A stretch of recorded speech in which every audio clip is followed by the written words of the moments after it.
جس نے فاطمہ رضی اللہ تعالیٰ عنہ کا دل دکھایا اس نے میرا دل دکھایا. اس حدیث کے تحت حضرت ابوبکر کا کیا معاملہ ہونا چاہیے باغ فدق والے مسئلے میں؟ باغ فدق کے اوپر میرا یوٹیوب پہ کلپ آپ دیکھ لیں. باغ فدق انجینئر محمد علی مرزا لاکھوں لوگ دیکھ چکے ہیں, اس میں نے اپنا پوائنٹ آف ویو بیان کر دیا ہے. باقی یہ جو سیدہ فاطمہ کے بارے میں ہے نا کہ جس نے دل دکھایا اس نے, نبی علیہ السلام نے فرمایا کہ فاطمہ میرے جگر کا ٹکڑا ہے, جس نے اس کو تکلیف دی اس نے مجھے تکلیف دی.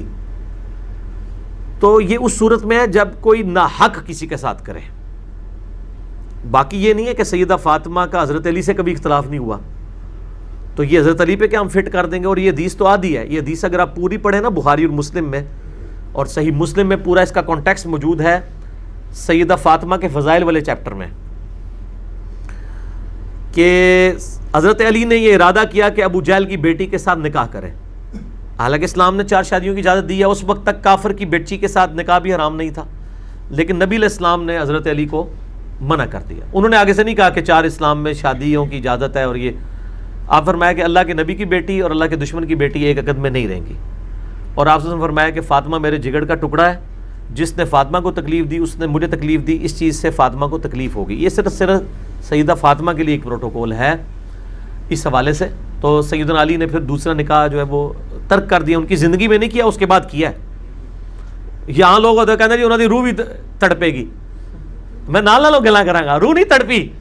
بے شمار شادیاں کی, بے شمار سے مراد ہے کئی ایک شادیاں سیدنا علی نے کی ہیں, شیعہ سنی دونوں مانتے ہیں, تو کوئی روح نہیں تڑپی ہے, ان کی زندگی تک تھا یہ مسئلہ. تو باقی حضرت ابوبکر سے جو ان کا اختلاف تھا وہ ایک خاص کانٹیکسٹ میں ہوا ہے, اس میں حضرت ابوبکر نے جو کچھ کیا ہے اس میں حضرت ابوبکر کے لیے یہی سرٹیفکیٹ کافی ہے کہ حضرت علی حضرت ابوبکر عمر عثمان کے ساتھ رہے پوری زندگی. مولا علی کا سرٹیفکیٹ جسٹیفائی کرتا ہے کہ حضرت ابوبکر کا جو ڈیسیژن تھا وہ دونوں ڈیسیژن درست تھے. اگر حضرت فاطمہ کے حوالے کر دیتے, مینجمنٹ کا ایشو تھا, تب بھی درست ہوتا. انہوں نے کہا کہ میں نبی علیہ السلام کی پوسٹ پہ بیٹھا ہوں, میں مینیج کروں گا. اس کی کمائی تو اہل بیت کو ہی جاتی تھی, کمائی نہیں کھائی حضرت ابوبکر نے. وہ آپ میرا کلپ دیکھ لیں, اس میں کوئی ایسا ایشو نہیں ہے, اور اس طریقے سے فٹ نہیں کرنا چاہیے. بخاری مسلم میں حدیث موجود ہے, حضرت علی ایک دفعہ فاطمہ سے ناراض ہو کے چلے گئے تھے, نبی علیہ السلام نے بندہ پیچھے بھیجا تو مسجد نبی میں مٹی پہ لیٹے تھے, نبی علیہ السلام خود گئے, مٹی جھاڑی مبارک ہاتھوں سے, کہا اٹھ ابو تراب. تو حضرت علی نے اپنی کنیت حالانکہ ابو الحسن تھی لیکن ابو تراب رکھ لی اسی وجہ سے, اٹھ مٹی والے. تو اس کو آؤٹ آف کانٹیکسٹ چیزوں کو نہیں پیش کرنا چاہیے, میرا تو یہ موقف ہے. اچھا جی.